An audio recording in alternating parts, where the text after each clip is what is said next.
can, oh, it's still there, but not as bad. So if you really have to start and stop over again, we can do that. I believe I just did, so I think we're recording now. Did you cut out my joke? Have I got to tell it again? Maybe in the discussion. Hey guys, it's welcome to Saturday's Zoom session.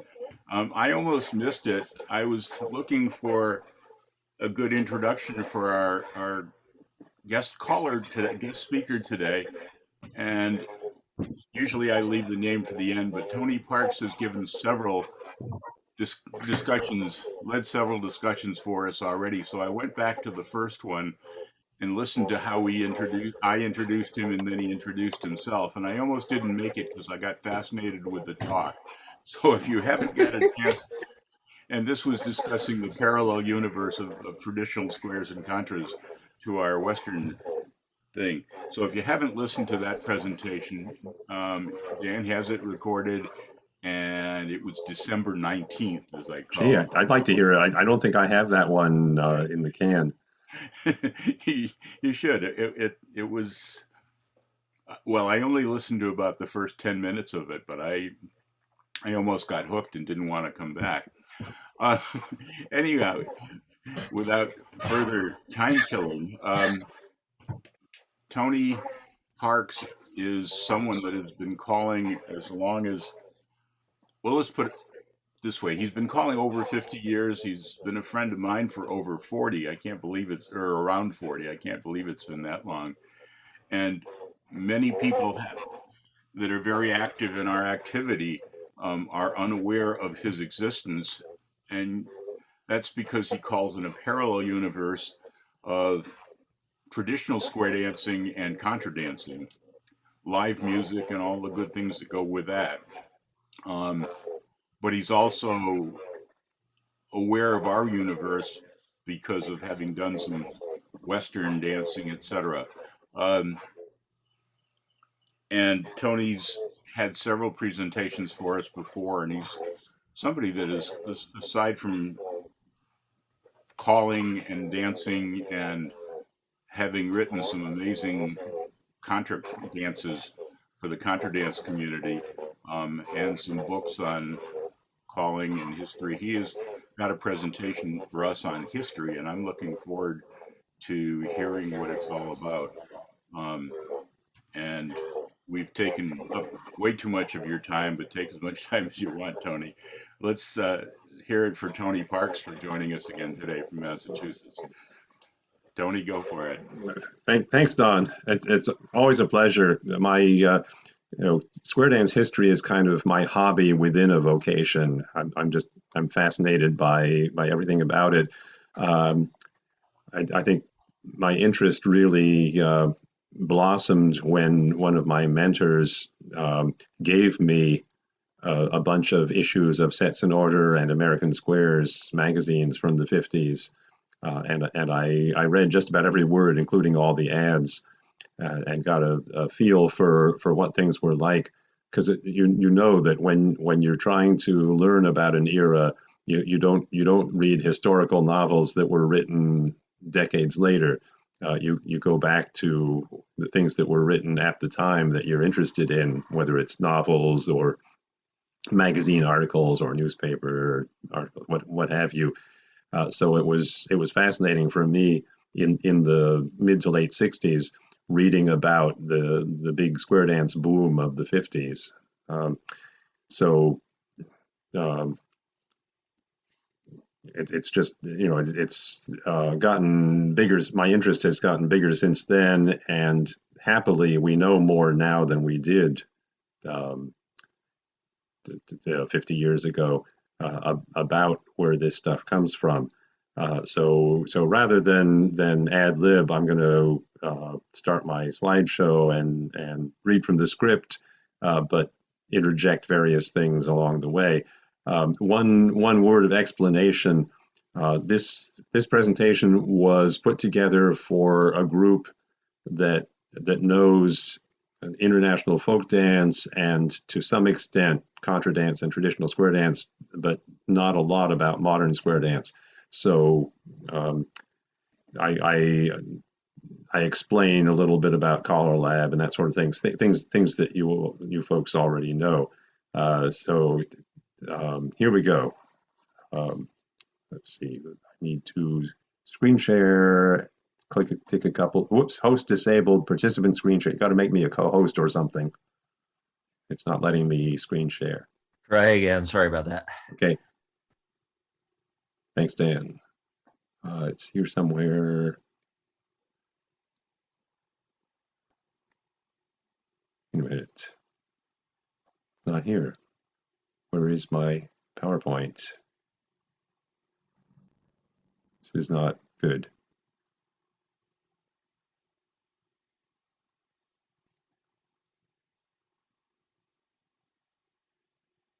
Oh, there's a little thing at the bottom at the right. Here it is. And from beginning, a little bit of lag. Here we go. Can you all see the screen? And hopefully my face is too big. Okay, here we go. Where does square dancing come from? Long story short, the dance formations and movements are European and the calls are African. For a couple of centuries in Europe, it was fashionable to dance not just in couples, but in groups of couples. Various versions of these group dances came to the Americas with the English, Scottish, Irish, French, and Spanish colonists and gradually moved west across North America. I'll talk about the calling later. There are two major strains in square dance history. They've been described as court and country styles, and also as northern and southern, although that's an oversimplification. Some authors, I think Lloyd Shaw may have been the first, speak of the New England quadrille and the Kentucky running set as the two great ancestors of the square dance. This too is oversimplified, but it can give you a vague idea of the differences. One visible difference is that the action in court dances was largely across the set, while in country forms it's more likely to be around the set. I'll be starting with the 18th and 19th centuries, showing several reenactments. These will be of court or upper class dances. Reenactments of these are fairly easy, as printed music and directions have survived. The fashionable square dance of the 18th century was called the Cotillion. Of course, the word cotillion has come to mean many different things, but in those days it was the square dance of the time. It consisted of a number of movements like circles and stars called the changes, alternating with a more elaborate sequence called the figure. The changes were more or less standard and used in all the cotillions. Each figure was unique to its own cotillion. A single continuous piece of music was used for all the changes and the repetitions of the figure. Before watching the next few videos, I want you to notice three things. First, the footwork was as important as the figures. Second, there were no calls. Everybody had learned from a dancing master and memorized each dance. And third, many of these sequences have everybody moving at once. This idea goes back 300 years. It wasn't invented by modern callers. So here's an early 18th century cotillion, the Danse.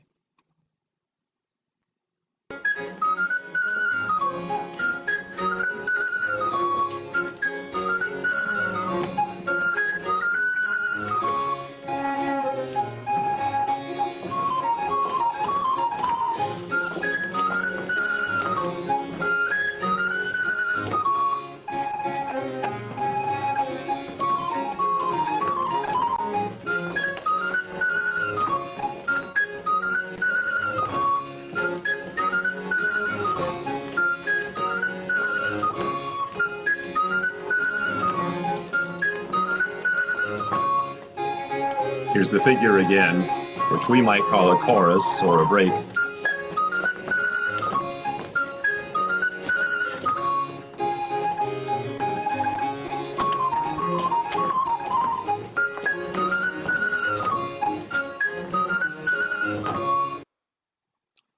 Here's a cotillion from the mid-18th century, the rasbourgeoise. This one has very short changes and an amazingly long figure. And again, everybody's moving all the time. This is a change.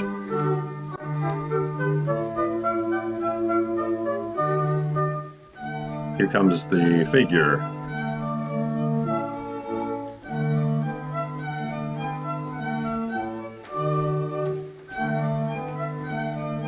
This is the original form of allemande.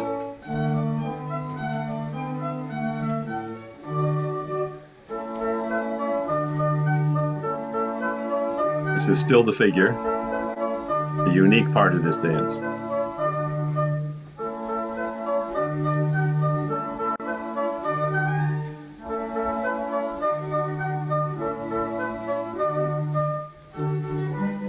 This is still the figure.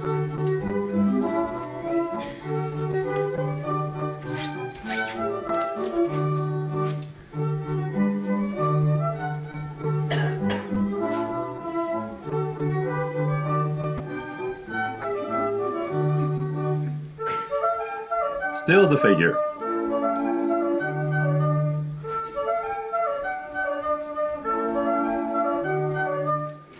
Finally, the second change, ladies' circle.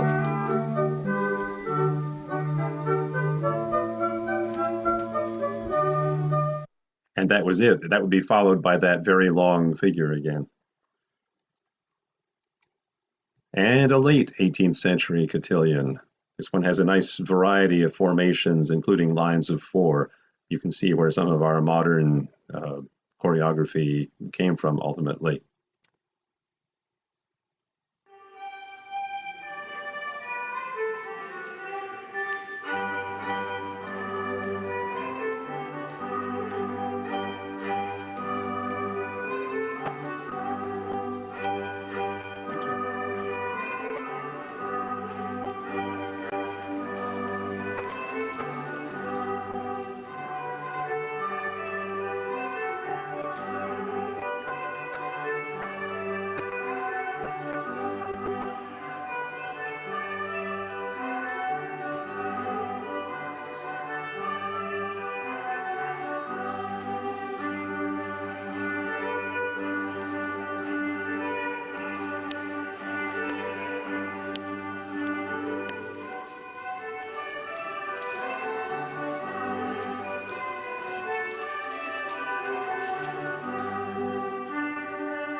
Again, that was one change, the figure, and then another change. Here's another square from the very late 18th century called a contredanse française. In those days, all the group dances were called contradances, which was a corruption of the English term country dance. The contredanse française was the square, and the contredanse anglais, or anglaise, because dance is feminine, anglaise was the Longways, what we would now call the contradance. This one's called la réverbère, which Google tells me means the street lamp. Toward the end of this clip, you'll see a very elaborate looking contraption that reminds me of a Fabergé egg.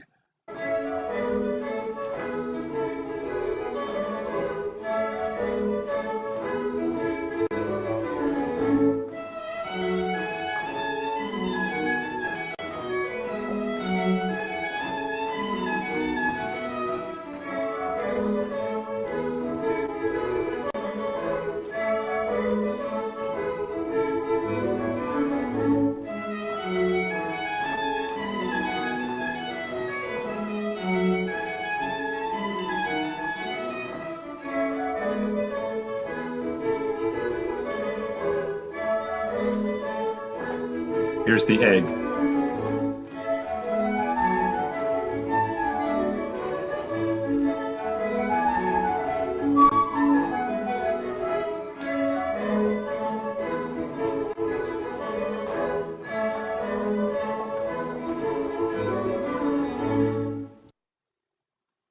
In the early 19th century, choreographers dispensed with the changes, put 5 or 6 cotillion figures together, each done to its own music, and called the resulting dance a quadrille. At first, quadrilles were done with footwork like the cotillions, but around the mid-19th century, things got sloppier and many dancers walked through quadrilles. Here are some figures from one of the first quadrilles dating from 1812, called Payne's First Set, or in later years, the Plain Quadrille.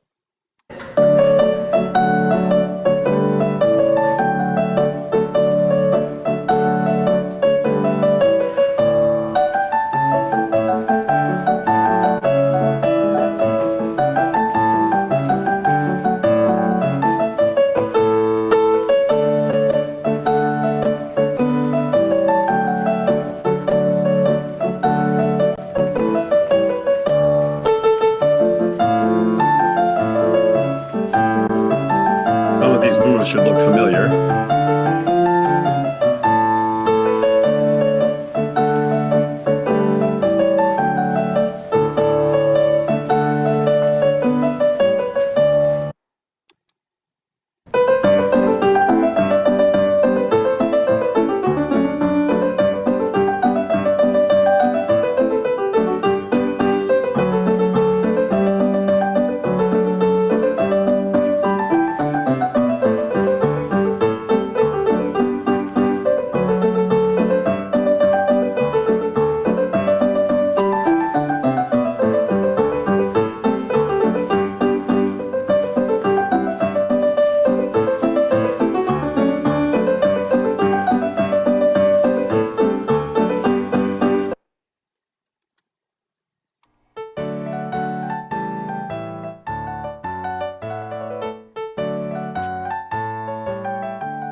The most popular of the quadrilles was the lancers. Parts of it lasted in some dance communities to the end of the 20th century. Here's a lancers from 1816 with the original footwork.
The lancers had a great revival of popularity around 1850, but by then people would have been walking through it rather than doing all the fancy footwork. So here's how it would have looked.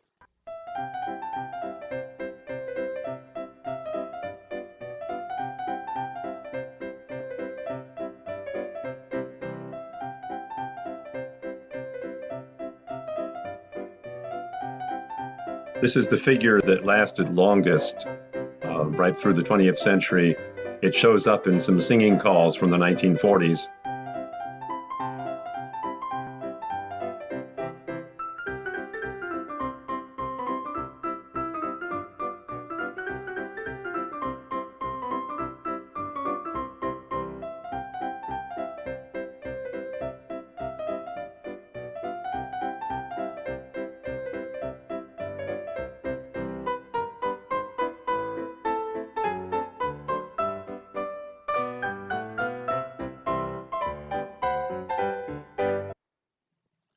In the mid-1800s, some choreographers gave quadrilles a new lease on life by incorporating steps and music from the relatively new couple dances like the waltz and the polka. Here's part of the Monterey Polka Quadrille from 1848 as reconstructed by Richard Powers, who is an eminent dance historian.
And here's another Richard Powers discovery, Basley's Galopade Quadrille from 1870. This was recorded at a dance workshop and ball in the city of Kirov. The music is by the full Kirov orchestra right there in the ballroom. This is one of my favorite videos. Notice how modern the choreography feels. Pay attention especially to the ladies' chains.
Those continuous ladies' chains, of course, have been popular ever since.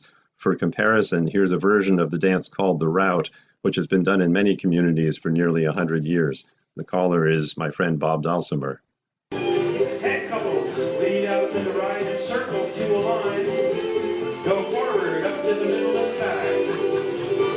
Ladies chain across the set. Now along the line, two ladies chain. And across the set, two ladies chain. And along the line, two ladies chain. Turn up twice around. And promenade, go round and down.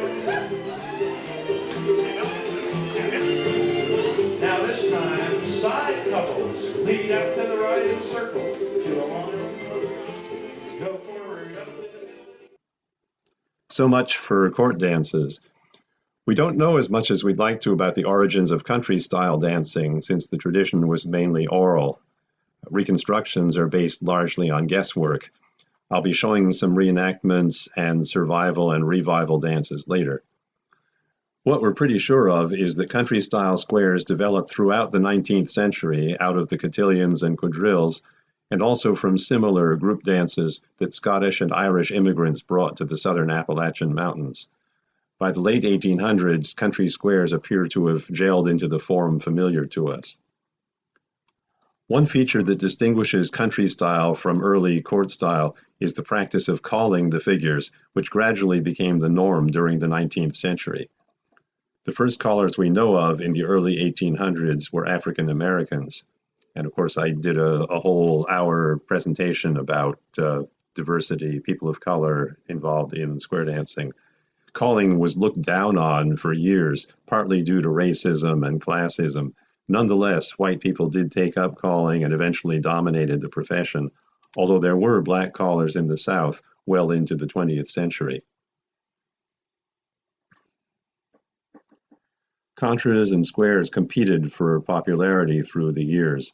The Longways formation gained ground in England from 1650 to the early 1700s, but then squares took over, at least in the United States, possibly due to anti-British and pro-French sentiment. By the late 1800s, contras had disappeared just about everywhere except New England. And then around 1900, even the squares disappeared from formal balls in favor of couple dances, although squares were still done in rural areas right through the 20th century. And there are places where, leaving the pandemic aside, there are places in the US and Canada where square dancing never died out. It still exists. There were three great revivals of country dance in the 20th century. The first revival in the early 1900s was led by educators who wanted to develop sound minds in sound bodies. Among other skills, they taught folk dance to school children and immigrants. At first, English and other Northern European dances, eventually some American quadrilles and contras too. In 1917, the English ballad collector Cecil Sharp was introduced to a rural dance form in Kentucky, which he named the running set, but Southerners generally referred to as just dancin'. Here's a big circle dance at the Mountain Folk Festival in Berea, Kentucky in 1993, which to some extent matches Cecil Sharp's description of what he saw in 1917. Caller is Teresa Lauder.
I don't know if you noticed when the caller said do-si-do, the boy raised the girl's arm and looped her around behind him.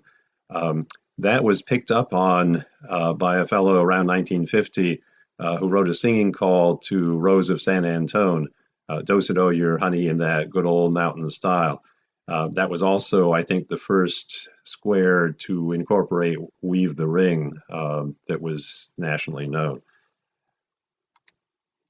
In the 1920s, a few books were published that enabled teachers and social workers to do these dances with their students and clients, even in areas where dancing had died out. The book on the right, titled Good Morning, was sponsored by Henry Ford, who hated jazz and tried to take Americans back to the dances of their parents and grandparents. For more than 20 years, Ford spent millions of dollars on dance lessons, books, recordings, and radio programs. Here's a rare silent film from 1932 of dancers doing the Lancers at the Wayside Inn in Sudbury, Massachusetts, which Ford had bought as part of his drive to preserve Americana. This is the fifth figure of the Lancers, which we saw earlier. Grand right and left. First couple promenade inside, the others fall in behind. Chassé by your partner. and then march, cast off, up the other side, forward and back, and swing your partner to place. Here it is with a different couple leading, facing a different wall of the room.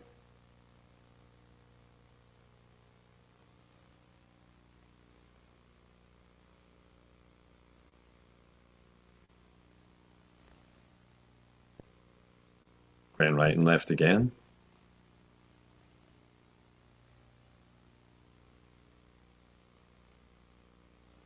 Next couple of promenade. And march. These are disjointed clips.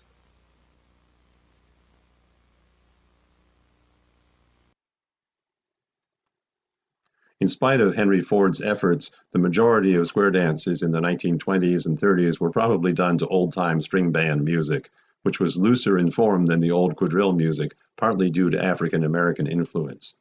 Starting in the 1920s, this music circulated on records and on the radio. Barn dance programs featured rhyming callers who influenced calling styles across the country. In the Southern Mountains, promoters like Bascom Lamar Lunsford and Sam Queen were trying to preserve the old dances by running festivals where dance teams presented polished versions, some with percussive footwork. This eventually led to modern-day precision clogging. Here's a bit of dancing from a team that appeared at the National Folk Festival in St. Louis in 1934. 1934 was the year I graduated from high school, and it so happened that the week we were to be in St. Louis was the week of my graduation. So I gave up that to go to St. Louis. It meant more to me than staying for the graduation.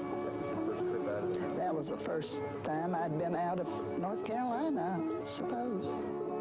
Well, the Soco Gap team, when danced as though they were as near heaven as they ever expect to be. They were enjoying every moment of it. That's why it was so thrilling to watch them, because it was a thing you could tell they loved doing, and it came so natural with them that I think that's why it was such a magic combination. By the 1930s, Americans were once again becoming aware of their dance heritage, this time from several sources. In New York City and Boston, several recreational groups formed, and existing groups added squares to their repertoire. Squares and international folk dances were taught at the New York World's Fair in 1939 and 40. In Texas, square dancing became a hobby done in clubs formed for the purpose in the 1930s, ahead of other regions. Here's a clip, unfortunately silent, from the El Paso Sun Carnival in 1939. Notice the amount of choreography with everybody moving.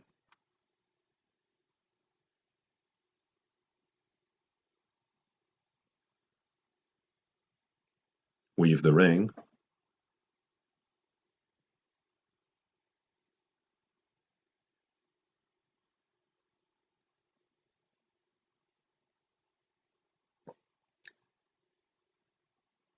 A sort of Alamo figure.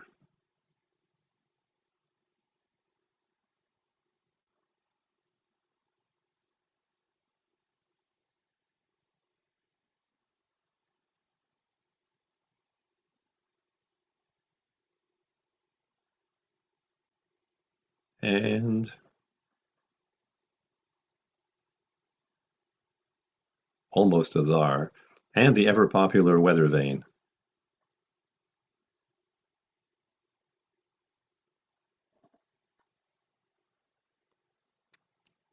In upstate New York and Pennsylvania, square dancing never died out. Again, it's still being done to this day, pandemic aside. Several bands in the 1920s and 30s adopted a hillbilly persona and competed for audiences and radio airtime, the best known being Floyd Woodhull's Old Time Masters, who recorded for RCA Victor. This was likely the first region where singing squares became popular.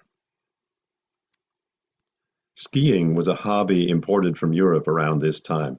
Skiers from New York City and Boston discovered the local dances in northern New England, which probably looked and sounded a lot like this one, shot for a promotional film about Vermont. The caller is Ted Glayback. And on a personal note, this was the sort of square dancing I grew up with in school and even more in summer camp in Vermont. There's plenty going on up here.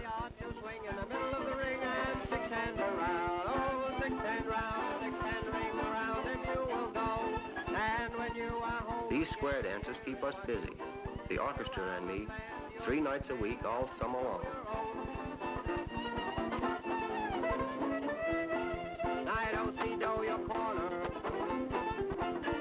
I don't see do your partner.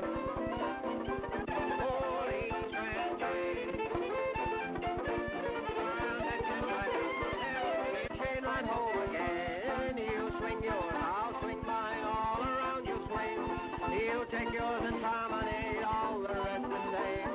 Promenade, oh promenade, to your places all. Now, Alopman with your left hand, Alopman right to your room. Alopman left the corner again, now grand right and left around, all the way around. When you meet a passerby, you can swing her by and by. When you're home, swing your own, everybody swing. Swing that lady round and promenade. Do Alopman, your left hand, don't be doing your own.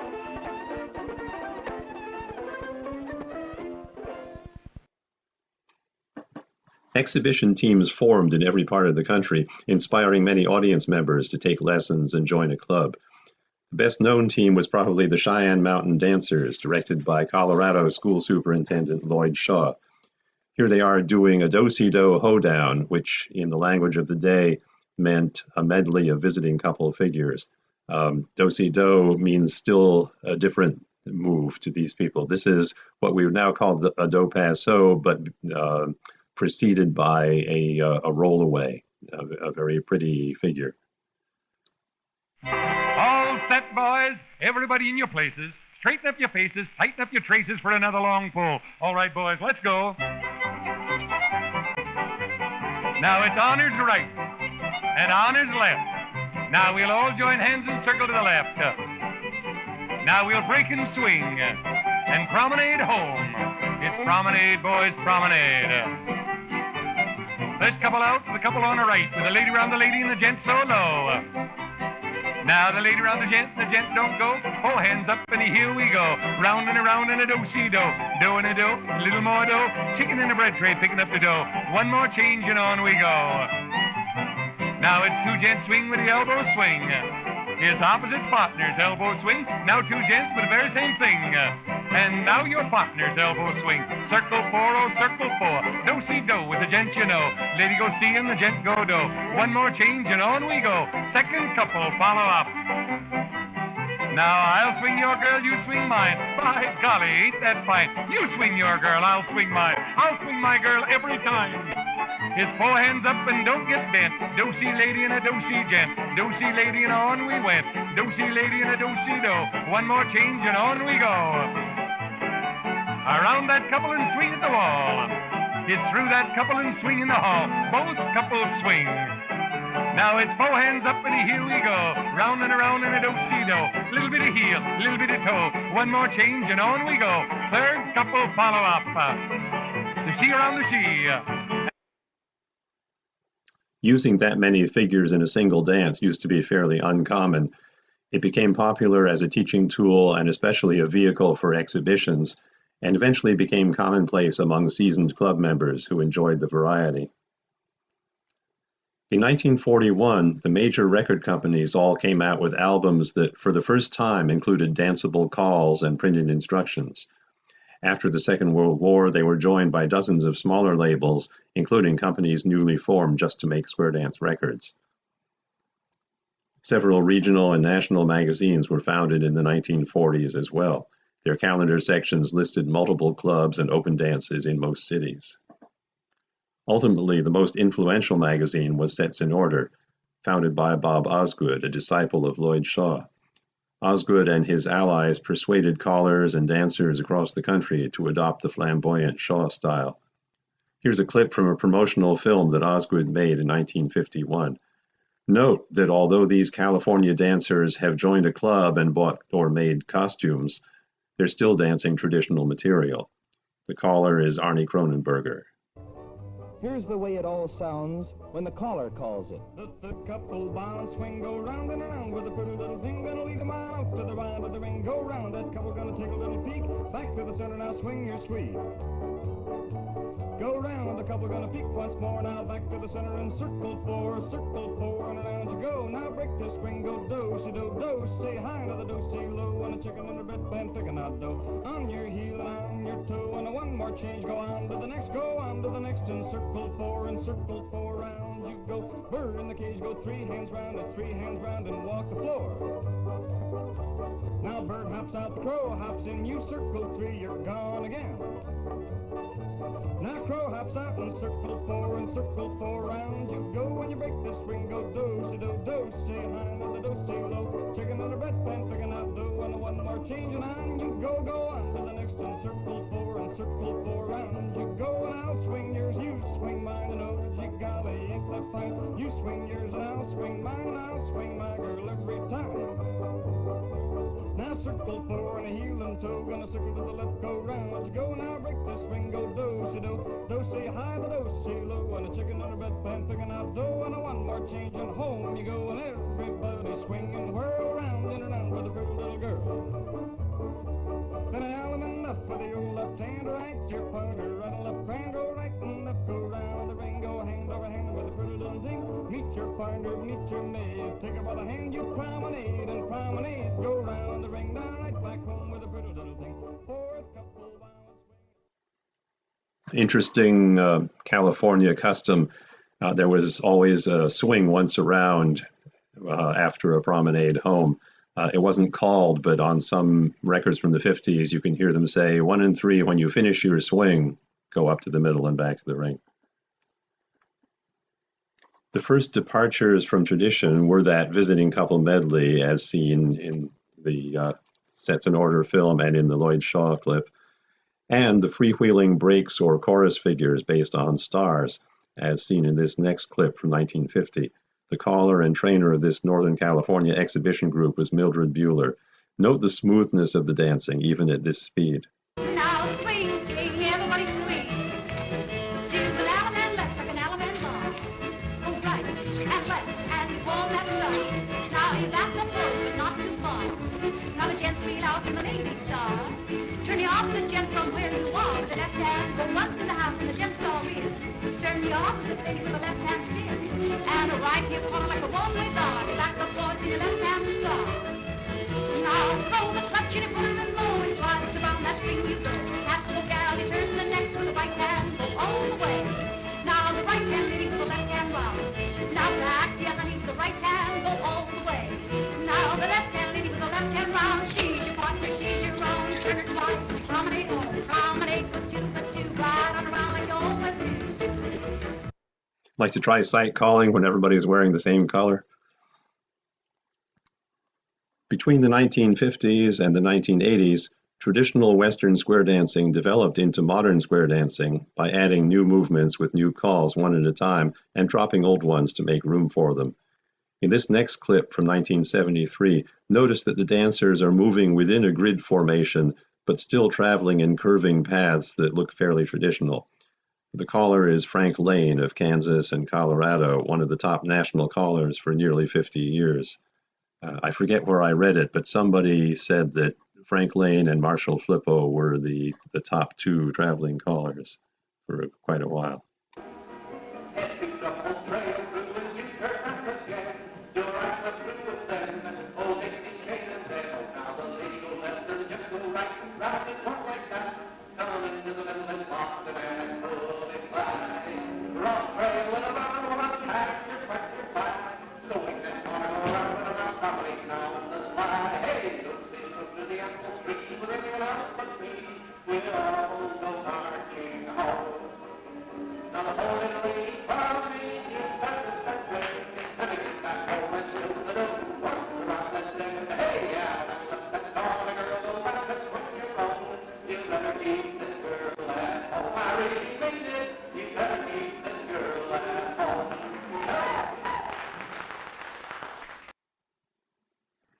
In the 1960s, many leaders felt the proliferation of new calls was getting out of hand. Bob Osgood and his colleagues held meetings to try to bring order out of chaos. In the 1970s, they founded Caller Lab, a professional group that drew up lists of calls to be used at events featuring different levels of complexity: basic, mainstream, plus, advanced, and challenge. Each call was precisely defined, which meant that some of the more freewheeling older calls had to be discarded. Here's a master caller from New Hampshire, Jim Mayo, calling at the mainstream level in 2010. And I tell the non-modern square dance audience that other levels would look and sound very similar to this, except for the number of calls that the dancers must memorize and respond to on the fly. Notice that the patterns are almost entirely grid-based. The old circular movements have nearly disappeared. Hey, bow to the partner and to the corners all. Heads now move it up to the center.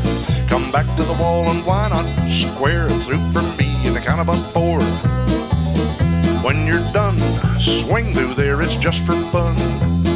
Boys, run right, a Ferris wheel. In the middle, go right on left through and turn them now. Here's the deal, it's square through 3. 1, 2, 3, and I go left, Allen, and that corner she. You come back with a do-sa-do and your lady fair. Sides, now it's your turn. You move up to the bender and back you turn. Why don't you square through to count them 4, and when you do, with the outside pair you swing through for me, and then, boys, you run right, a Ferris wheel. In the middle you pass through, touch a quarter now. Scoot back and here's the deal.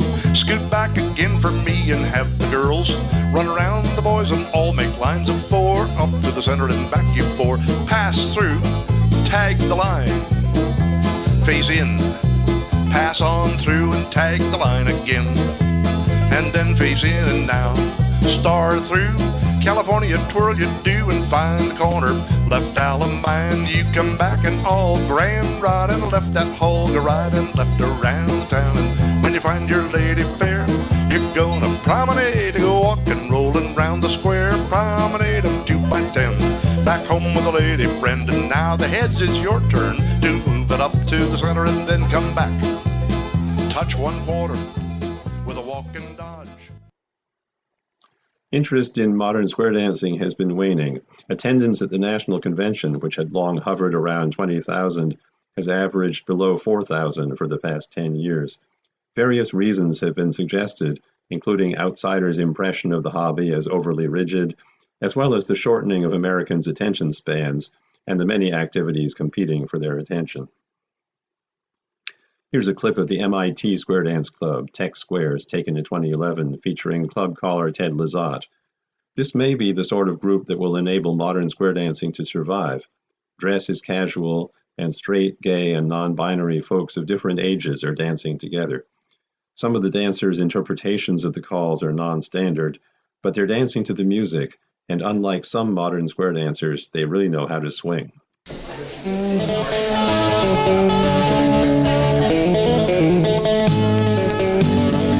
Circle to the left, hey, big wheels keep on turning. Gonna carry me home to see my kin. Element left that corner, girl, gonna do-si-do, get around your own. Do an element left on the corner, gonna weave around that ring. We're singing the sweet old Alabama. You swing the girl and promenade. The sweet old Alabama. Lord, I'm coming home to you. Heads promenade halfway around. Down the middle and square through. 4 hands around the ring and then right and left through and turn. You pass through, trade by, touch 1 quarter, scoot back. Scoot back. Corner swinging, where you go. Take it by the hand and promenade, you go around the ring. Sweet home Alabama. Lord, I'm coming home to you, head square through. The third revival grew out of the folk music boom of the 1950s and the counterculture of the 1960s. Dudley Laufman, one of the first back to the landers, sparked interest in traditional dances among baby boomers of high school and college age. From New England, contra dancing spread across the country. This 1964 film of a Dudley dance in Richmond, New Hampshire, was made for the United States Information Agency and shown around the world to promote the American way of life.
The emphasis in contradancing is more on the music than the calls.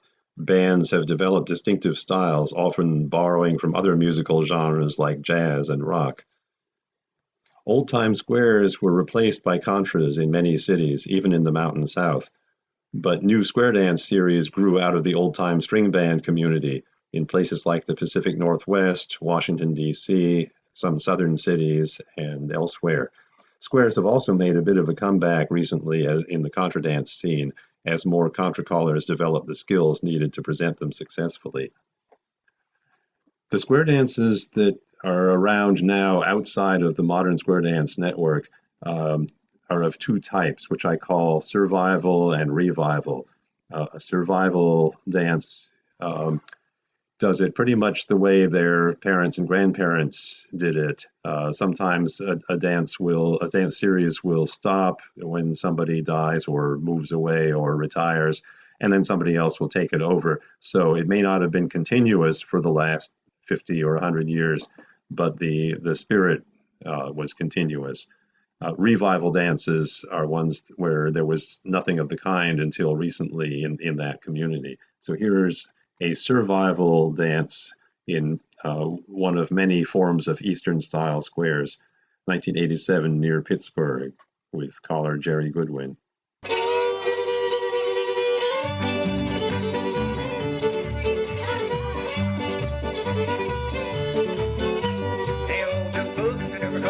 Swing that pretty girl round and round. Now turn the corner left hand on the button right to the going down. Now in each quarter, going it around.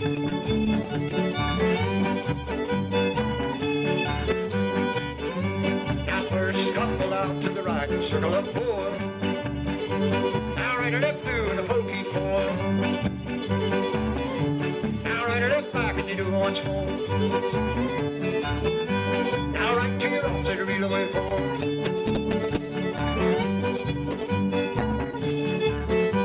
Now half swing and a half promenade and on to the next couple of four. Now right and left through and a pokey forward. Ladies step through. Now right and left back and you do once more. Now right to your off, say the real way forward.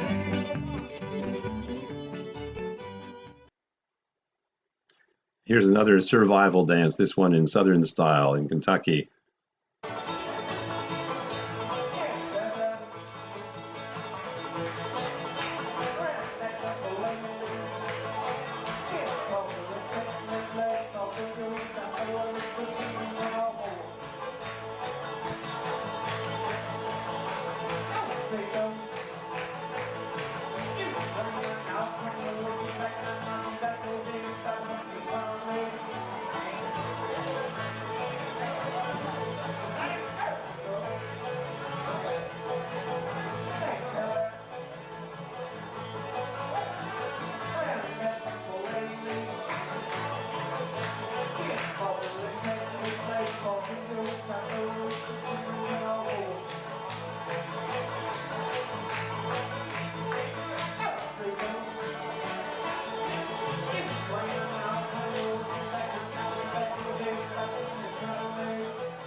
Here's a typical revival's old-time square dance in Minneapolis in 1986.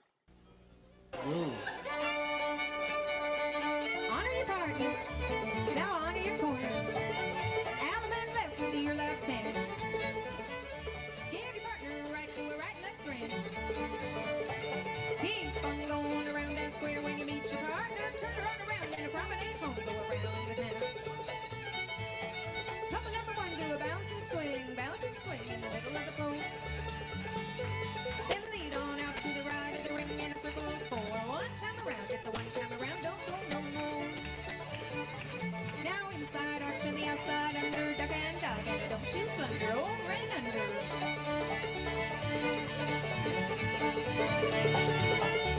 Couple number one, swing in the middle when you're all through. Go on to the next, that's what you do. On to couple three, circle up four, one time around in the middle of the floor.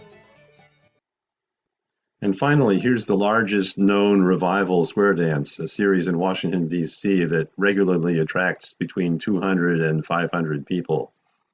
This clip was filmed in 2017. The caller is Old Man Kelly. Roll away with a half sachet, circle left. Back to the right, back to the right. Roll away with a half sachet, circle left. Back to the right, mix all night. Roll away with a half sachet, circle left. Back to the right. Roll away with a half sachet, swing partner. Swing high, swing low, swing that gas, pounding on. Ain't that swinging promenade, 2 by 2 like you always do. Square dancing may look very different 50 or 100 years from now, but I feel confident that it will survive in some form as long as people have the urge to move to music and to connect with one another. Special thanks to Beth Parks, PowerPoint quiz and all-around computer expert for copious technical help, to Phil Jameson, caller, musician, and dance historian for the paintings and photographs that he's collected, and to David Millstone, curator of the Square Dance History Project, a virtual museum with over 1,800 videos, audios, photographs, essays, and other items documenting the history of both traditional and modern square dancing. I highly recommend browsing on Phil's and David's websites. There's plenty more where this came from.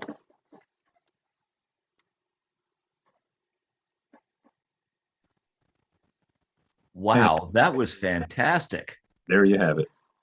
That was a really, really Amazing excellent presentation. Yeah, Really excellent. And well presented too, Tony. Excellent. Thank you. Thank you. I do have a handout that I will send to Dan, which has links to the videos that I showed. Most of those videos are several minutes long. I only showed about 1 minute of most of them. So, as I say, there's more where this came from, even those videos, and of course hundreds of others. Tony, you must have taken, well, we know that it's taken you months to put that together. An amazing collection, and well done, and really appreciate the fact that you've shared that with us here also. Let's have another round for Tony. Let me do the usual 60-minute thing here, is thanking Dan for doing the technical hosting, thanking you guys for coming in. Thank you for the appreciation you guys are showing, because it's really worthwhile. And especially thank you, Tony, for being willing to share this presentation with us. And without any, and the usual comment, if you only had an hour to spare, feel free to leave without offending anybody, but let the discussion begin, because now's the good part of, well, no, the other part was great, but now's another good part of the show. Any thoughts, comments, etc.? If I don't know the answer, I'll make something up. One question, Tony, was that you in the last video? Nope. Oh, I thought it might have been for a second there. Okay, let me send Dan the handout here. Whoops. It says I just got a reminder from Outlook. It says history presentation 1 hour overdue.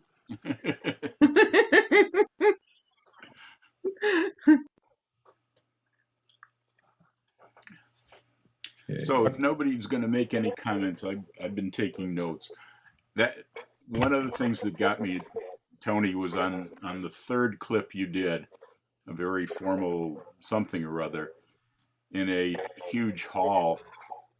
I noticed that the tiles on the floor were diagonally set to the walls, and the dancers were dancing to the walls, and they didn't seem to be distracted by the diagonal. Yeah, I noticed that too. At first I thought the lines were diagonal, and then I realized that it was the floor that was diagonal. Yeah, it was, one other had it, but the wooden tiles weren't as obvious. Shades of those that used to dance Western in New England to the Yankee twirlers at the Tarkey School. That was an octagonal wall. The stage was along one set of walls, and one set of four walls, and the tiles were along another set of the four walls. And the squares near the stage used to dance with the stage, and then as you went further back, they started dancing with the tiles, and it was quite the thing for the callers to keep track of. But I couldn't help but notice that diagonal. Boy, that reminds me of a passage in a little book by Ricky Holden, which was it's called The Square Dance Caller, which was the first book that was entirely about calling rather than dancing. See if I can find it.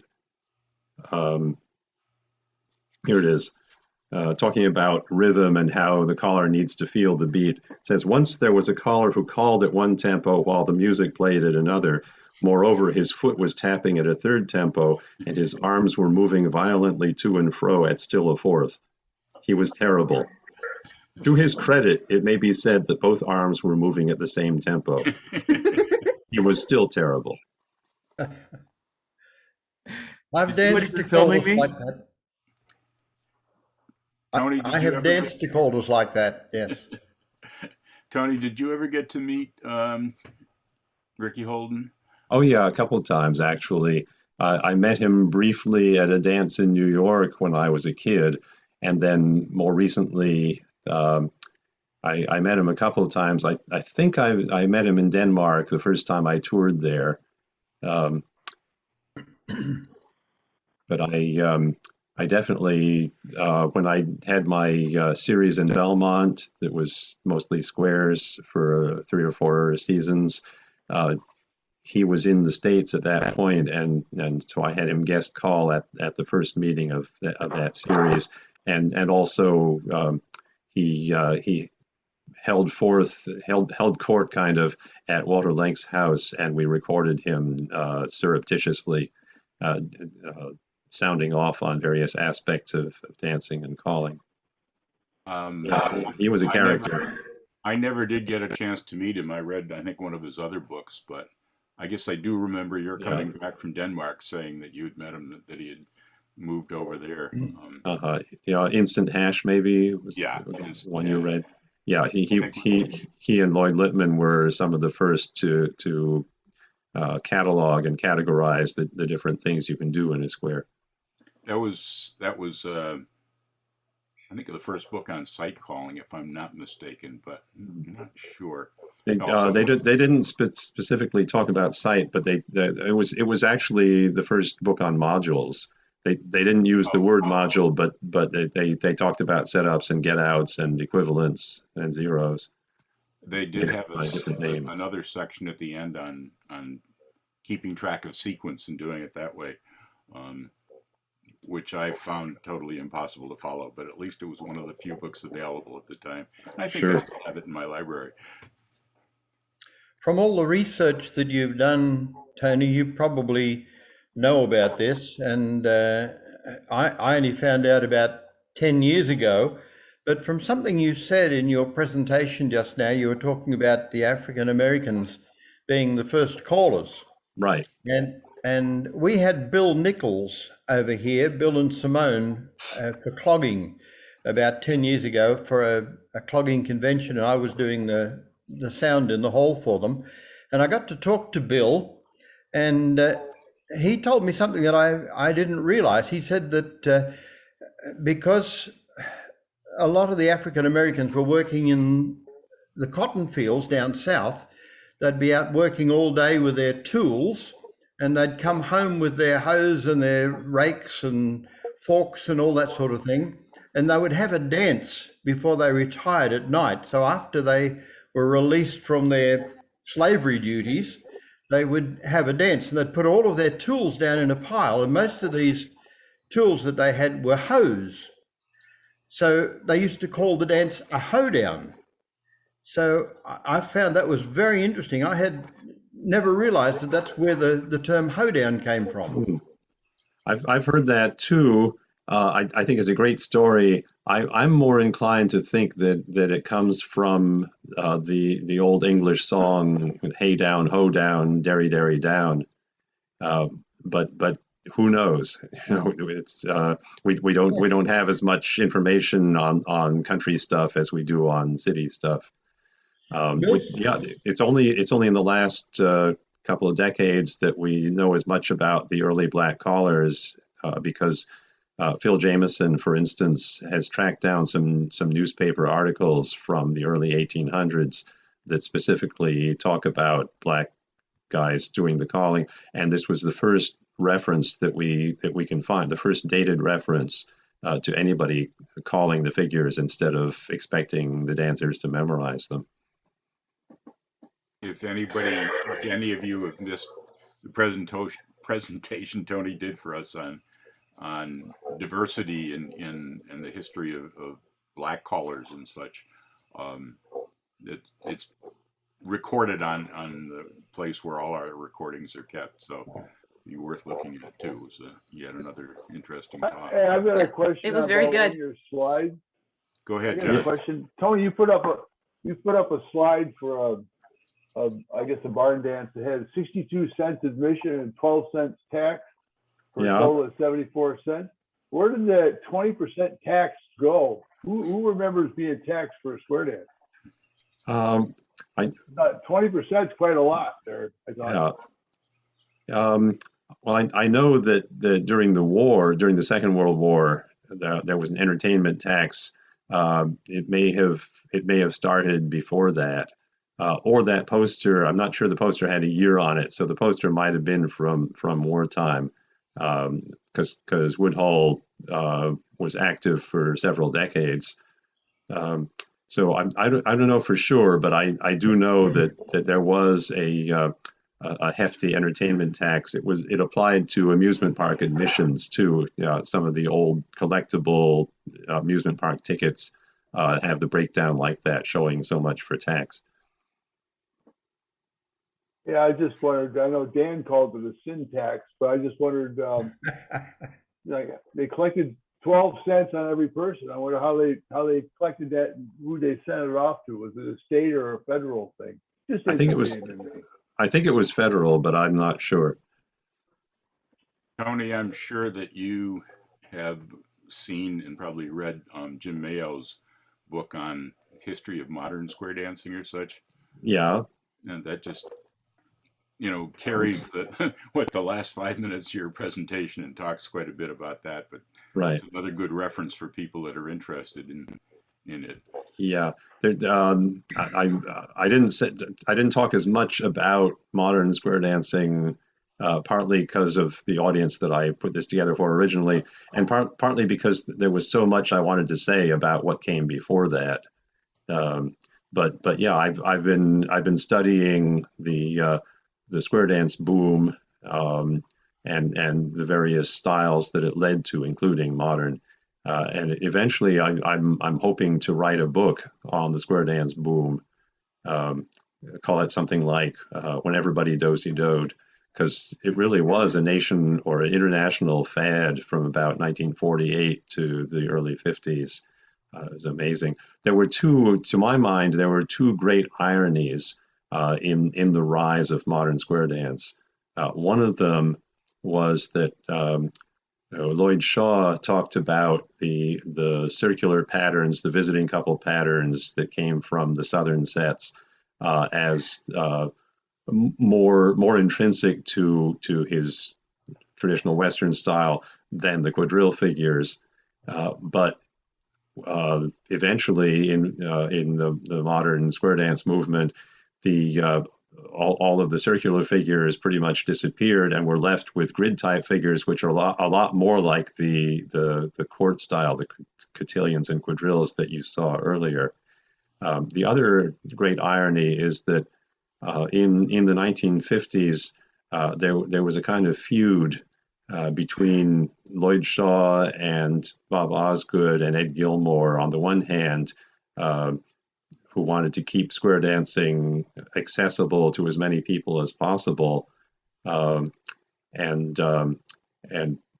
have hash be a minor part, a seasoning rather than a main course. And on the other hand, you had Les Gocher and a few of his allies who were some of the first hot hash callers. And eventually, in terms of politics, Lloyd Shaw and the memory of Lloyd Shaw and Bob Osgood and their allies won out in the sense that everybody remembers and reveres Lloyd Shaw, talks a lot about Bob Osgood and sets in order, and Les Gocher is largely forgotten or not talked about. But it was his ideas, I think, that won out in the long run, even if he didn't get the credit. That hash is pretty much the order of the day now. Even swing calls are hashed, which is a fairly recent development. I love what you pointed out, and I'd never really thought about, is the revivalist versus the survivalist. Yeah. I never thought. I thought of the Western versus the Eastern. I mean, traditional, but I never thought of breaking the traditional down that way. Oh yeah, I mean, traditional is not a monolith. You have regional styles. When I was dancing as a teenager in New York City in the '60s, people talked about Eastern style being bad. I remember the woman at the door at one of the club dances I went to told me, "Oh, we had to kill off all the Eastern style dancing in order to get this dancing accepted around here." And in those days, Eastern style was a fairly common name among modern square dancers. Anything they didn't like or thought was old hat, they would call Eastern. Ralph Sweet, in his 1966 book, said that there were a series around that did stuff from the club movement of the early 50s, and hotshot dancers would say, "You don't want to go there, that's Eastern style." And they were doing things like Little Shoemaker, things that would come out on Windsor Records. But yeah, traditional dance or non-modern dance, there are half a dozen regional styles, some of which have died out. Texas style seems to have died out completely, which is a shame because it was especially beautiful. But New England style is still with us. The South Central New York State and North Central Pennsylvania, there's a small network of groups there that do what they call Eastern style. It's very much like what you saw in one or two of those clips. Cape Breton Island, Nova Scotia, they have a style of square dance that has a lot of percussive footwork, step dancing, and no calls at most of the dances. They do the same set of 3 dances every time they get up, but each village has its own slight variation on those 3 dances. And then, of course, in the diversity talk, those of you who saw it saw what the natives, what the indigenous people are doing in Western Canada and up around the Arctic Circle. If any of you are interested in seeing more stuff like this, there's a YouTube thing of Tony. I can't remember, maybe Tony or somebody can give us the URL. But Tony, where you were doing a similar workshop with live dancers, and you would present these different styles and then have how it's called How Squares Evolved, if it's the one I'm thinking of, and just go to YouTube and search for How Squares Evolved, and there are a few little clips. I don't think you'll see much that I didn't cover here, but you'll see present day traditional dancers doing some of these. Also, there's if you subscribe or at least search for the channels on YouTube called Square Dance History and Square Dance History 2, the numeral 2. Those are both by David Millstone, who, as I said, is the curator of the online Square Dance History project. He's got lots of clips up there. There was a wonderful gathering in November, I think, of 2011 that had 6 staff callers, including me and including Jim Mayo. We each had a regional specialty, and Jim Mayo, of course, did modern. And we had 6 callers, 4 of the top square dance musicians in the country, and 70 people, paying customers, about 50 of whom were contra callers. And just about all the dances from that weekend are up on YouTube. Again, look for the channels Square Dance History and Square Dance History 2. There were also some videos of discussions that we had that weekend where the 6 staff callers and David Millstone would just sat around and talked about our specialties and our take on square dance history.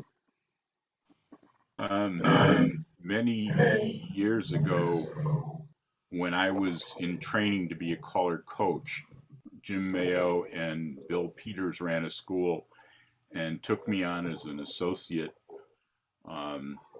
So they were going to teach me how to coach at one of the schools. I think it was in Georgia or Florida, I can't remember. And they assigned me one particular session to do, and that was on the history of square dancing. And I thought, oh my God, I don't know anything about the history and I don't really care. It was kind of painful. I don't remember the results or what little I told about it. But as I grew older, I started to appreciate more and more. I guess I'm speaking to the youngsters out there that there's a lot of good stuff here that someday you're going to be interested in if it's going over your head right now. The last comment I think that I should throw in, Tony, but I heard a great piece of history back when, and I don't know if David Millstone has it on the history project or whether you've heard it. I used to have the recording, but many years ago, Dave Taylor gave a presentation, milestone presentation at Caller Lab to Benjamin Lovett.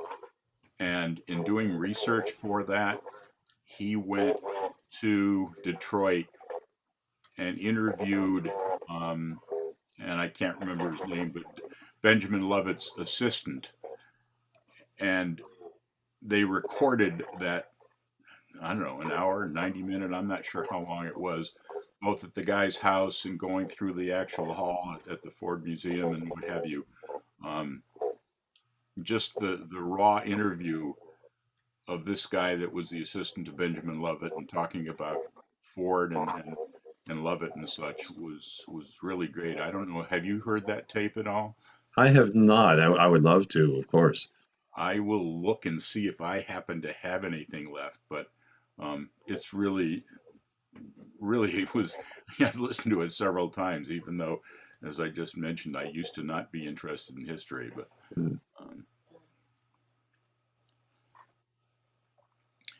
Hey, Tony, this is Alan Josephson.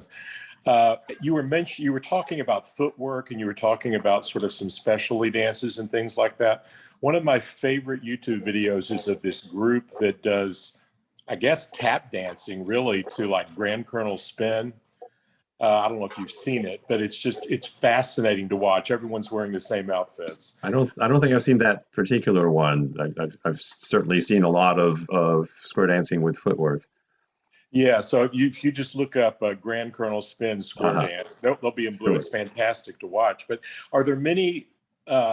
That's obviously a very specific kind of specialty, or it's adding in another kind of dance to square dance. Are there other groups that do things like that have sort of some sort of spin, if you will, on square dancing that specializes it? Well, there are certainly traditional clogging groups. I mean, clogging is like square dancing in the sense that there is a traditional form and a modern form. The modern clogging, precision clogging, is mostly done to pop records, and it's mostly done in a sort of chorus line where everybody's facing the audience, whereas a traditional clogging group is more likely to be doing square dance figures while clogging. And that dates back to the 1930s with Sam Queen and Bascom Lunsford in the Carolinas. Because traditionally, step dancing was not something people necessarily did while they were doing the figures. This is totally separate from the fancy footwork that we saw at the beginning of the hour in the Cotillions, which was an upper class thing. When we're talking about country folk, just plain folks, as far as we can tell from the written record, if somebody wanted to step dance, whether they called it flat footing or buck dancing or whatever, they would typically do it between sets. The fiddler or whoever would play some music for them to dance solo between the sets. Or it might be that while a set was in progress, some guy on the side who didn't have a partner, wasn't in the set, might just do a few steps to amuse himself and the people around him, or just to let off steam.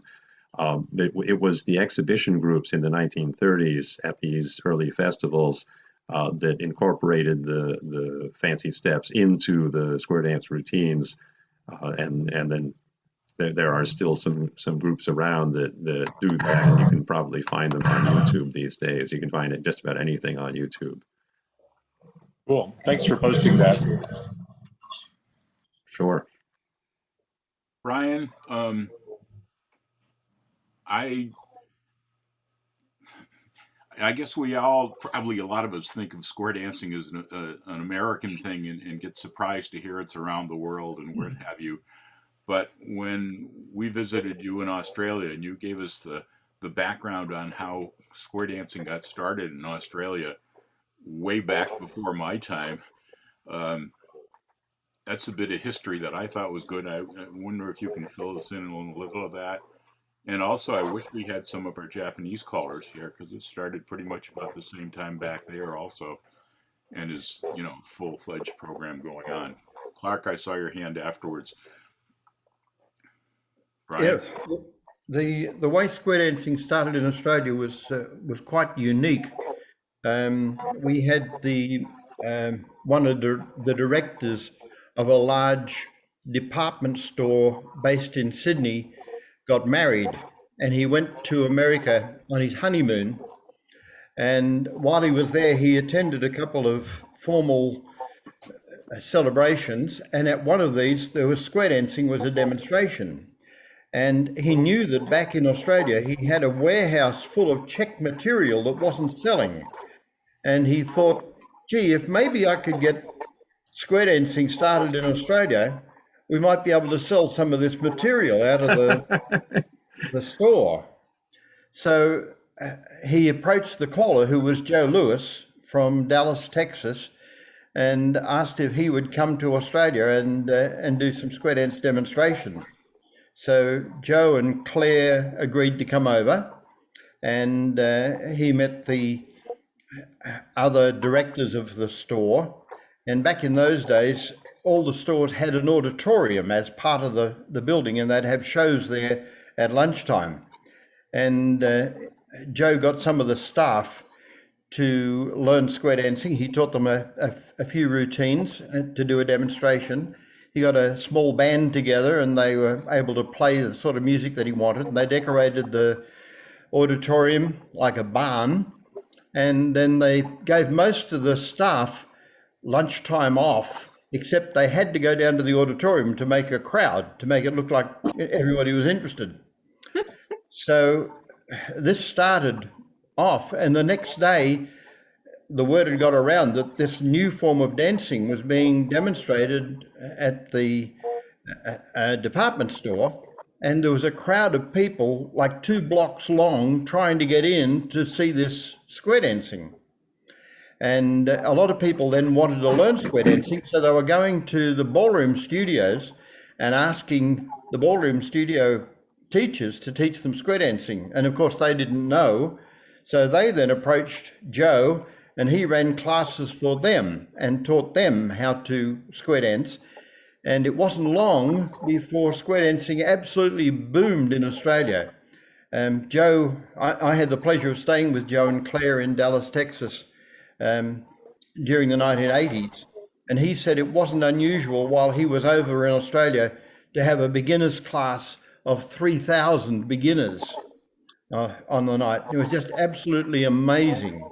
Everybody was square dancing. You could go to maybe 8 or 9 dances every night of the week in Sydney. And everybody was square dancing. Everybody was square dancing. I was too young then, because I'm only young, see.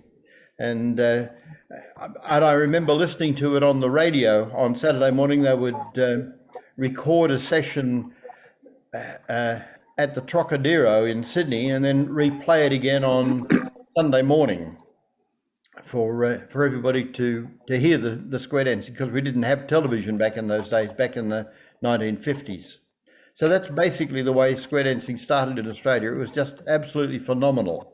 From everything I've heard and everything I've read, on a per capita basis, it was bigger in Australia than it was in the States. I think so, yes, yes. What year was it that Joe first came down there? I think it was 1949. 49 or 50, around about that time. 1950. His first 1950, was it? Yeah. Funny story in connection with Australia. Apparently in Dallas, when the caller said all around your left hand lady, seesaw around your partner, in Dallas they did it with the men going inside instead of outside, because some caller had picked it up in another city and written it down wrong and remembered it wrong. Not Joe Louis, but some Dallas caller.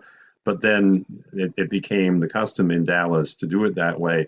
And when Joe Louis taught square dancing in Australia, he naturally taught it the way they did it in Dallas. So that for several years, as I understand it, correct me if I'm wrong, all around and seesaw in Australia were done backwards from most of the United States. That's correct. That's correct. Yes. And do you also, remember when it was changed so that it was it was uniform? changed. It was changed in the 1960s when Bob Osgood and Bob Van Antwerp came to Australia. And they noticed that we were doing things differently, and they commented about it. And it was then that we realized, we didn't realize up until then, that we were doing it wrongly. So we changed. But it was interesting because the style of square dancing in Australia is different to most other parts of the world. The promenade that we use is a escort position rather than the skater's waltz position that they use in most other parts. Can you describe it? The boy's arm is around the girl's waist, and the lady's left hand and the boy's left hand are joined, usually with a bit of skirt in the hand, and the lady's right hand holds out the skirt in her other hand. And this was done like that to show off the check material that they wanted to sell. So what is it, like close to a courtesy turn position? That's correct. Yes. Yeah, that's how most contra dancers promenade. That's for many decades that's been the standard New England square dance promenade. I've noticed also in other parts of the Northeast, when the caller says promenade, they do a star promenade with a shoulder waist hold with the partner. Without being told to do a star promenade. That's just the way they do it. I much prefer, when I'm dancing, to dance the way that we do with the escort position rather than the hands crossed in front, because I feel if I have my hands crossed in front, I'm dragging the girl around the square, whereas if I've got my arm around her waist, I feel as though we're working as a couple. Well, it's more fun anyway. Absolutely, it is. Ralph Page, the great New Hampshire contra caller, used to say, There are folks who think New Englanders are cold and unfriendly. Well, you look at how we promenade in New England, and you look at how they promenade in the West, and you tell me who's cold and unfriendly. Yes, yes.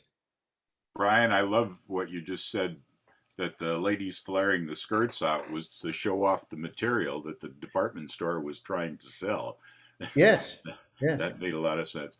Tony, when I first started contra dancing, when you invited me in, I think it was a Jerry Helt dance to start with, but it was, I know all the Western styles, you know, how people insist you hold your hands this way or that way, or forearm versus hand up. And I asked some of the contra dancers, maybe it was even you, I said, how do you promenade? Or, you know, what's the correct style for a do-si-do? And the words were, oh, anything you want. And there were no rules, no nothing. Right. There's no equivalent of Collar Lab. We have the Country Dance and Song Society as a clearinghouse, as a means of communication, but they don't dictate. They don't say this is the way to do it.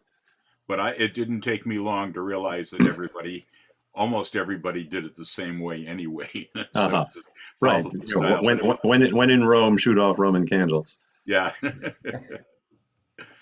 Yeah. Clark, you had a comment way back when. Can you remember it? Sure.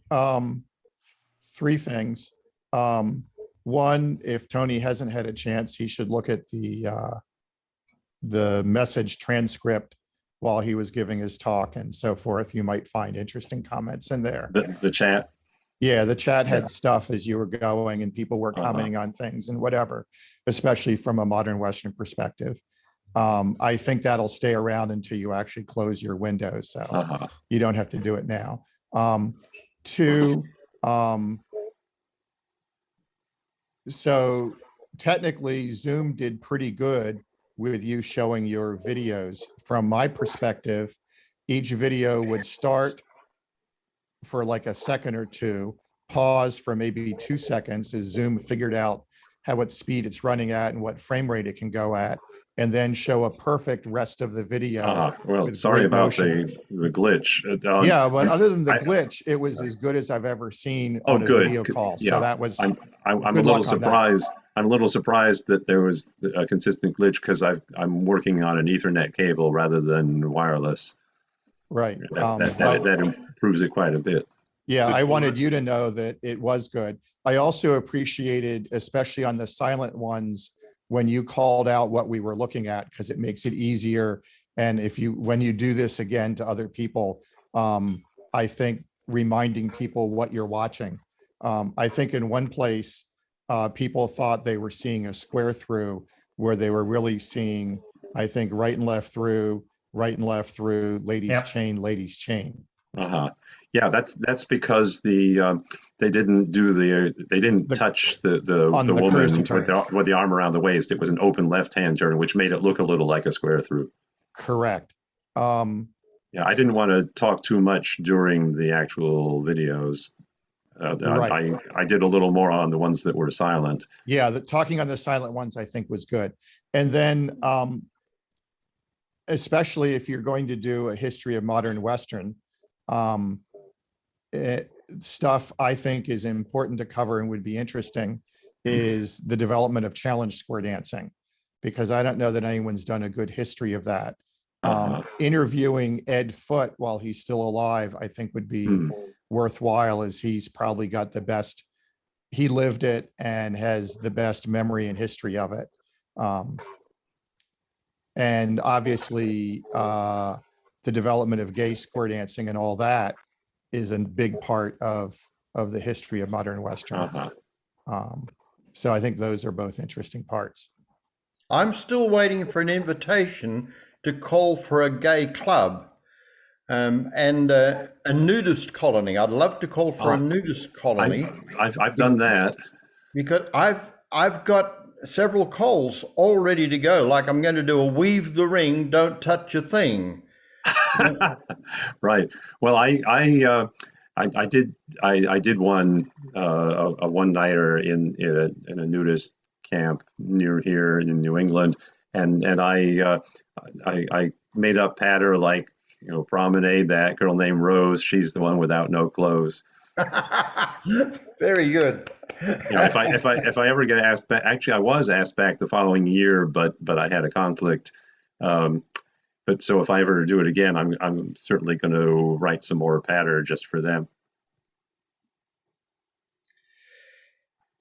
Tony, do you have any comment on the rhyming patter and when that appeared and when it disappeared? And was it like real or just something that someone started doing and then everyone else felt that it should be part of square dancing? Well, I think it goes back to the first black callers, because we don't have books on how to dance country style until the early 1900s, but we have newspaper accounts and novels that have a little bit a smattering of calls, and I get the impression that the informal calls, the patter goes back almost to the beginning, because it fits right in with if you think about rap, which is rhyming couplets, and also there's a black custom which I think is an ancestor of rap, called toasting or signifying or playing the dozens or the dirty dozens. And they stand around on street corners and insult each other and insult each other's families. It's kind of like Your Mama's So Fat, only it's all in rhyming couplets. And most of them are not suitable for polite company, I should say. But I'm pretty sure that there are several African and African American traditions. There's the call and response song, and again, it's the same sort of thing where it's like poetry, except that scansion is not one of the things that's held up as a criterion. In other words, the lines don't have to have the same number of syllables. It's the beat that's important. And it's just like fiddling, and it's just like patter calling, in the sense that a downbeat can have 1 syllable, 2 syllables, 3 syllables, 4 syllables, swing right around with the pretty little thing. It's the beat, not the fine points in between. So I think that it must have been part of the calling art. At least back to the mid 1800s, if not the early 1800s, because by the late 1800s, we have documentation that patter calling was a thing. And then the recordings, and you can hear them at philjameson.com, the recordings from the 1920s. Naturally, they would seize on this as colorful, if commercial recording companies trying to sell records, and the calls at first were not danceable. You couldn't put a record on and dance to it because the calls were too far apart. They were just added for color, not until the 1940s did they come up with records you could dance to. But yeah, I think it was originally a black thing, and then the country white callers took it over, and then when mass media came in, radio and recordings and even live theatrical shows, because the barn dance shows on the radio had a live audience, the Grand Ole Opry being the best known. So the more you got into the era of mass communication and mass entertainment, the more they would do something like rhyming calls, just in the same way that they put the footwork in with the square dance figures when it wasn't traditionally done that way, because it was flashy. And it's the same reason that Lloyd Shaw put aerial figures, which I didn't show, but which eventually became a part of Pappy's Kids presentations. So the flashier the better. So I think it started spontaneously and then was given a boost by the commercial media. And in Texas, according to Ricky Holden, it was developed into a fine art in the 1930s, 40s, 50s, partly because the do-si-do, the Texas do-si-do, which became the do paso, in most of Western Texas, You didn't just do left, right, left. You did left, right, left, right, left, right, left, right, partner left, corner right, partner left, corner right, until the caller said one more change and on you go. So the caller could recite 15 verses of the old Chisholm Trail while people were doing the do-si-do. Do you have any comments on tempo? I know that Dan's been looking at the tempo of your recordings and so forth. Yeah, it was the tempo in the early days of what became modern Western, the exhibition Western, starting with Pappy's Kids and going on through about 1950. The tempos were pretty fast by modern standards. I think there were a couple of reasons for that. One was that, again, the flashier the better if you were doing something for an audience. Also, the average dancers were younger then. A lot of these people were, the men had come home from the war, the ones that survived, and gotten married and bought houses, in Levittown or Beverly Hills or wherever, the new subdivisions that were popping up in the suburbs. And so a lot of the original demographic of square dance clubs was young married couples looking for something to do together of an evening. And so they were happy to dance fast at first, but then the tempos kind of got out of hand as the dancers got older. And so it was where the tempo would have been up in the 140s around 1950. Within a few years, within 5 or 6 years, it got slowed down to say 132 and then to 128, which is about where it is now, I guess. So, and again, this is just talking about modern square dancing, because when you talk about traditional, each region has its own style, its own customs. Texas, because they used a two-step, tended to dance a little slower than say Colorado or California. In New England, it varied, but it averaged slower than other regions. I remember when I started dancing, we were dancing about 132 was about the tempo that we used to dance, especially with the patters. Mm-hmm. The fastest that I've seen is the Ozarks in say Missouri. There are some clips again up on YouTube that show fiddlers playing for dancing at 150 or even 160. Which most areas of the South never got that fast. A couple of experts on Southern dancing say that the tempo varies between 130 and 150, but not much faster than that. No. Now food's taken over. We have fast food now rather than fast dancing. Right. Yeah, but you don't have to go so far for up to the middle and back, though. Right. We also have areas of slow cooking too. So yeah. Yes.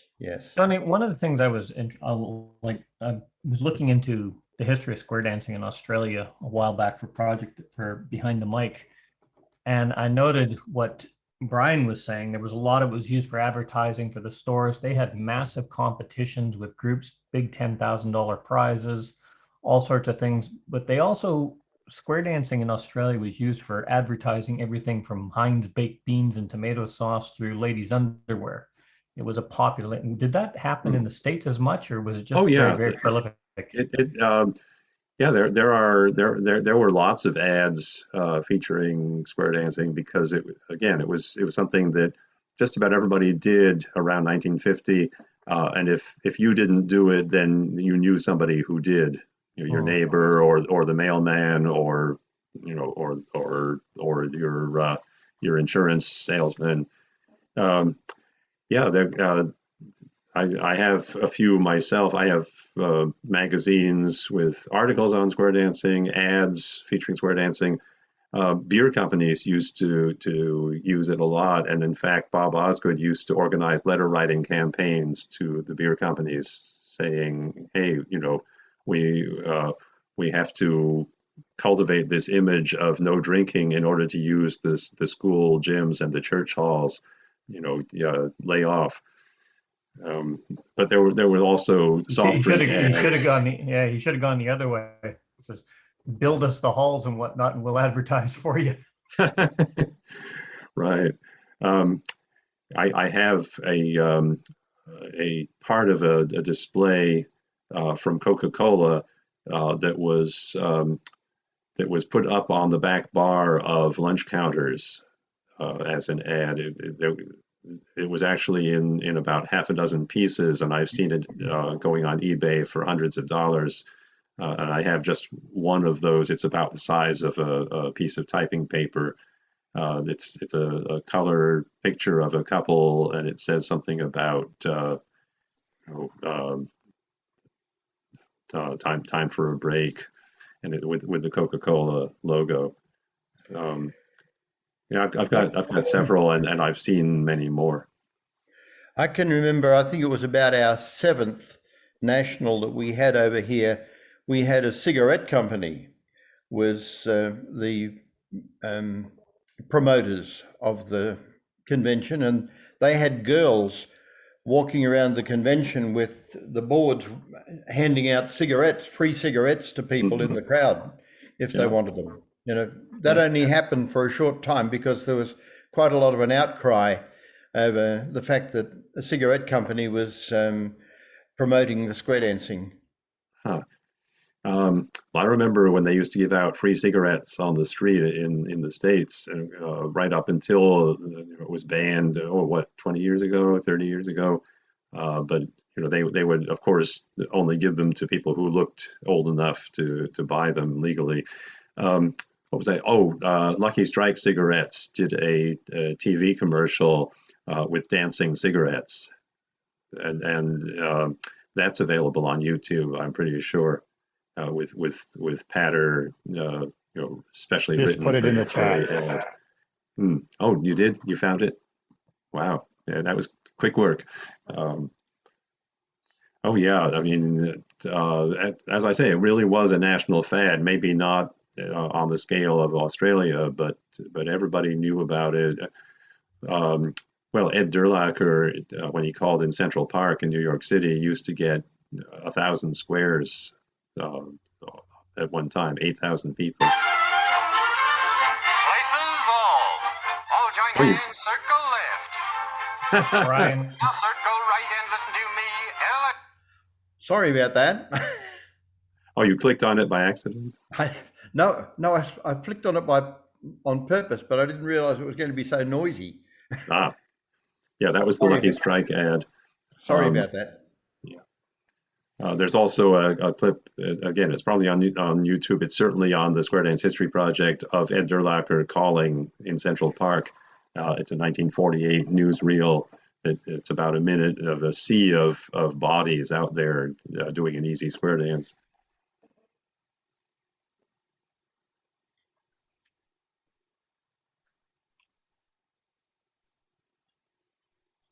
Yeah, there's a lot of those. Are we anyone we haven't heard from that wants to throw in some 2 cents worth there? 3 cents worth. It's inflation. Inflation, right?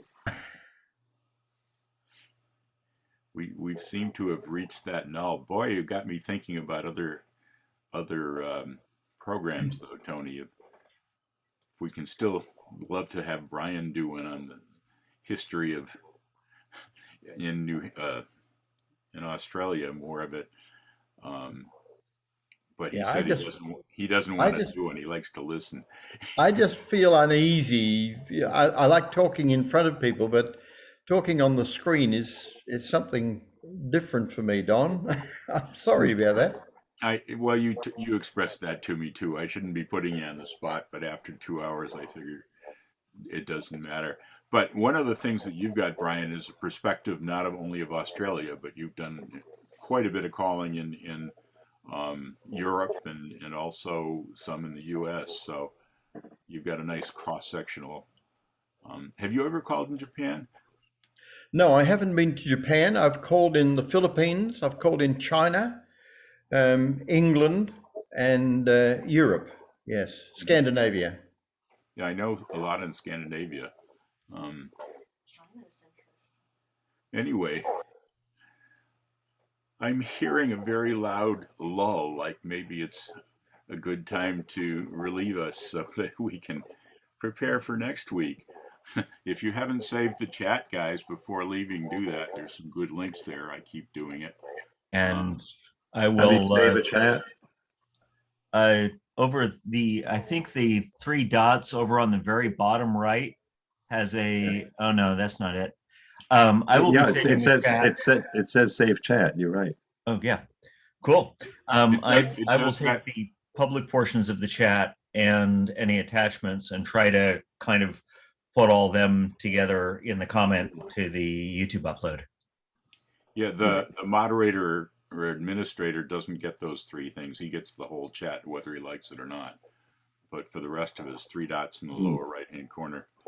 It said chat saved, but I don't know where. Yeah. It'll show up on a folder that generally opens up on your on your screen afterwards. Will it be in the downloads or just a new folder? Either be in your downloads directory or in your documents. Zoom, there are recordings go in directories underneath that, underneath document Zoom, but probably in your downloads directory. Okay, thanks. So let me end you with one last question that you don't have to answer. But since you've studied the history and you've seen the various booms and busts of a variety of square dancing and in different areas, when's the next boom, or what causes the next boom? Or how do we cause the next boom? How do we cause it? Exactly. It would not surprise me if we had another one coming up, once it's safe to go out, because a lot of the booms have come after and possibly in response to crises, like the Depression, World War II, and then the rise of the counterculture in the 1960s. Maybe not disasters always, but upheavals, social upheavals, when people are feeling kind of at loose ends emotionally and need to reach out to each other. I think we're ripe for another one, just because of not just the pandemic, but over the last couple of decades, we've gotten so isolated, doing so much stuff virtually and on our devices. I think people are rethinking the whole high tech business and wanting a little more high touch. Actually, I was seeing, before COVID, I was seeing this whole new network of square dancing, growing from the old time string band community. And I suspect that's going to start again in high gear, as soon as it's safe.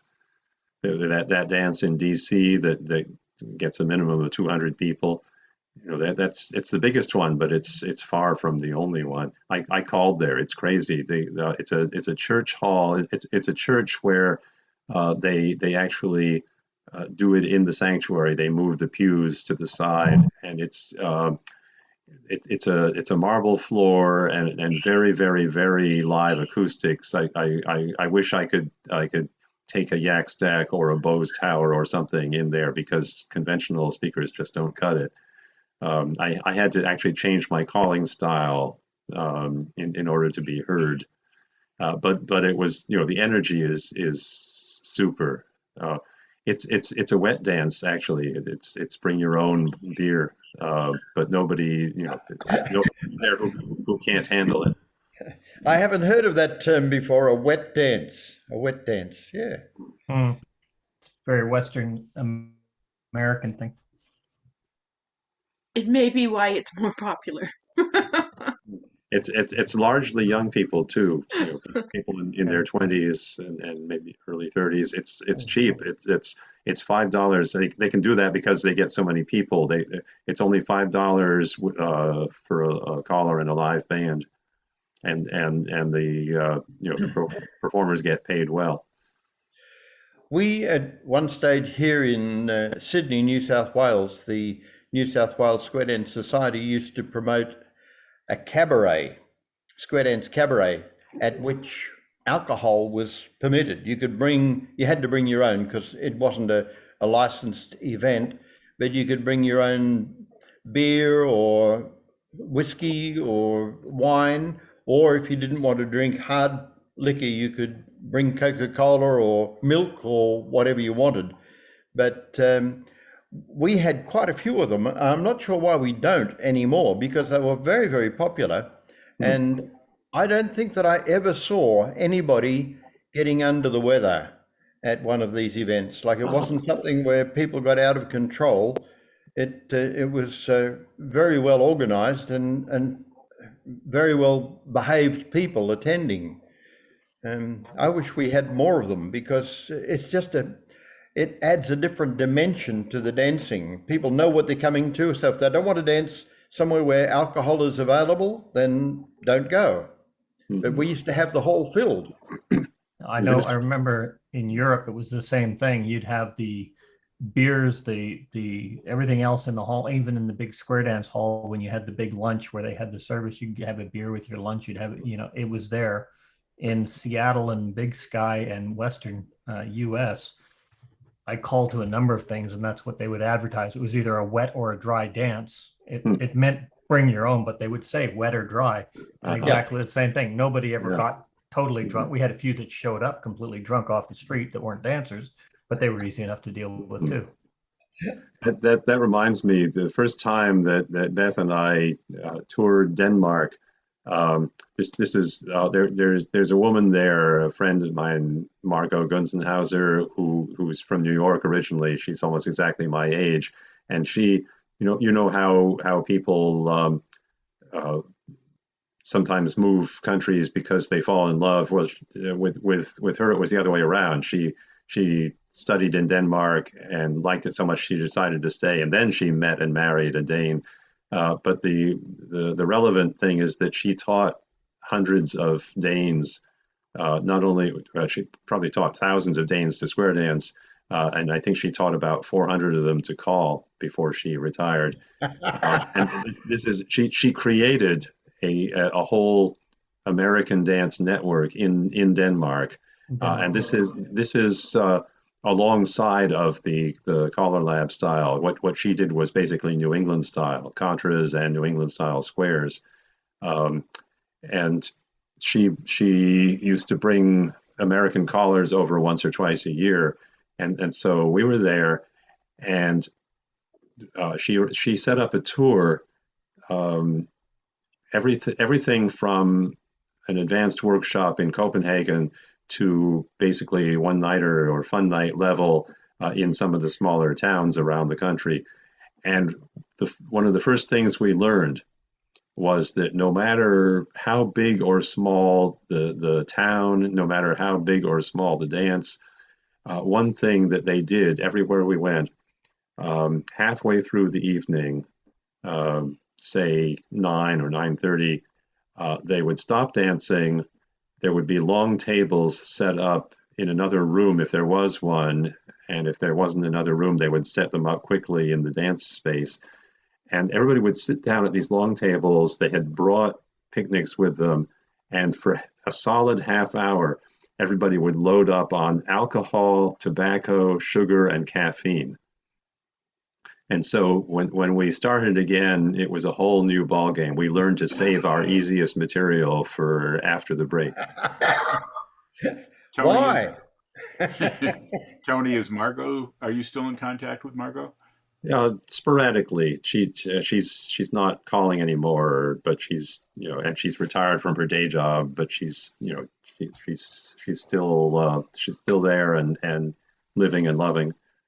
If next time you do, would you say hello from me?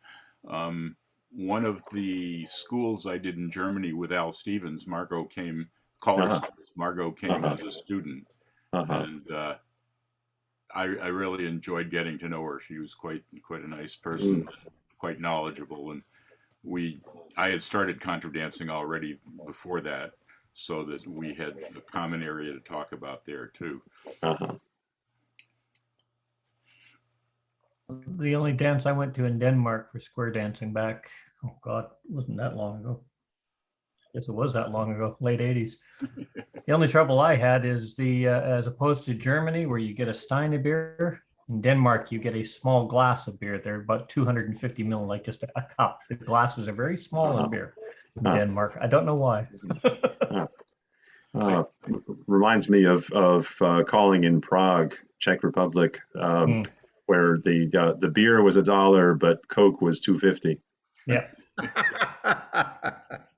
In fact, water, if you wanted anything, but I guess they didn't serve tap water. You did distilled water or sparkling water, and that was a couple of bucks, but beer was $1. My first trip to Europe is when I started drinking alcohol because wine was cheaper than water in restaurants. Yeah. You were talking about the pros and cons of drinking during or before a dance. I do have one quick story where I was calling I had a club, a weekly club, lessons in Sudbury, Mass. And one of the older women who couldn't drag her husband there danced with her son, very slow learner, but enjoyed coming. And one day she was doing much worse than usual. And I mentioned to somebody, I said, "What's going on out there?" And they said, if you got close enough to her, you'd be able to tell by smelling.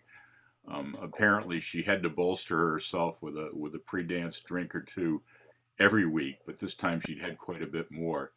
And it really made me aware, that people think they're holding their alcohol.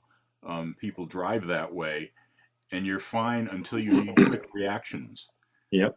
And Western square dancing requires quick reactions, relatively quick. And it really drove that point home to me. Yeah, it's easier to do visiting couple figures when you've been drinking than it is to do modern choreography.